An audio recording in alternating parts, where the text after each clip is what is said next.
ஒரு 9 நெய் தீபம் எடுத்துக்கோங்க. ஒரு டம்ளர் பாலில் ஏலக்காய் நாட்டு சக்கரை போட்டு ஒரு தாம்பால் தட்டில் விளக்குல அந்த 9 நெய் தீபம் ஏற்றிட்டு ஒரு டம்ளர் பால் வச்சுட்டு சாயந்தரம் 6 மணிக்கு மேல் சந்திரன் வந்ததுக்கப்புறம் சந்திரனுக்கு அந்த நெய் தீபத்தோட ஆரத்தி காமிச்சு முடிச்சுட்டு கீழே வச்சுட்டு உங்களால் முடியும் அப்படின்னா நீங்கள் திரு அண்ணாமலைக்கு போய் கிரிவலம் போகலாம். முடியாதவங்க உங்கள் வீட்டு பக்கத்தில் இருக்கக்கூடிய ஏதாவது ஒரு கோவிலில் 108 முறை சுற்றி வாங்க. கொடிமரத்தை மட்டும் சிவன் கோயிலா இல்லை சிவன் கோயிலும் சுற்றலாம், முருகர் கோயிலும் சுற்றலாம், சுற்றி வாங்க. அப்படியும் முடியாதவங்க சென்னையில் இருக்கக்கூடிய திருவெட்டியூரில் இருக்கக்கூடிய வடிவுடை அம்மனையும் கொடிமரத்தையோட அம்பாலையும் சேர்த்து 108 முறை சுற்றி வரலாம். சுற்றி முடிச்சுட்டு இல்லை எங்களால் அதுக்கும் வசதி இல்லை, நாங்கள் வெளியூரில் இருக்கோம், ஃபாரினில் இருக்கன்றவங்க நீங்கள் சந்திரனை பார்த்து இந்த பிளேட்டில் வச்சு ஆரத்தி காமிச்சு முடிச்சு அதை கீழே வச்சுட்டு 9 முறை சுற்றி வாங்க. அந்த பிளேட்டை சுற்றி வாங்க. சுற்றி வந்துட்டு உங்களுடைய வேண்டுதலை வச்சுட்டு 10 முறை ஓம் சோமாய நமக ஓம் சோமாய நமகன்னு சொல்லி முடிச்சுட்டு உங்களோட விரதத்தை முடிச்சுக்குங்க.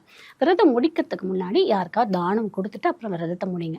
தானம்ன்றது என்னென்னா உணவு மட்டும் கிடையாது, அவங்களுக்கு என்ன தேவை அறிஞ்சு அவங்களுக்கு தானம் கொடுத்துட்டு உங்கள் விரதத்தை முடிங்க. கண்டிப்பாக உங்களுக்கு இந்த சித்ரா பௌர்ணமியோட பலன் கிடைக்கும். யாராவது நோய்வாய்ப்பட்டு இருக்கீங்க, யாருக்காவது சந்திர தசை போயிட்டுருக்கு, எனக்கு நோய்வாய்ப்பட்டிருக்கு, எனக்கு மனமாற்றம் இருக்குது, மன அழுத்தத்தில் இருக்குன்றவங்க, யாருக்காவது ஏதாவது உடம்பு முடியாதவங்களுக்கு மருந்து வாங்கி தானம் கொடுத்துட்டு உங்கள் விரதத்தை முடிங்க. கண்டிப்பாக இந்த சந்திர தசை உங்களுக்கு நல்லாவே இருக்கும்.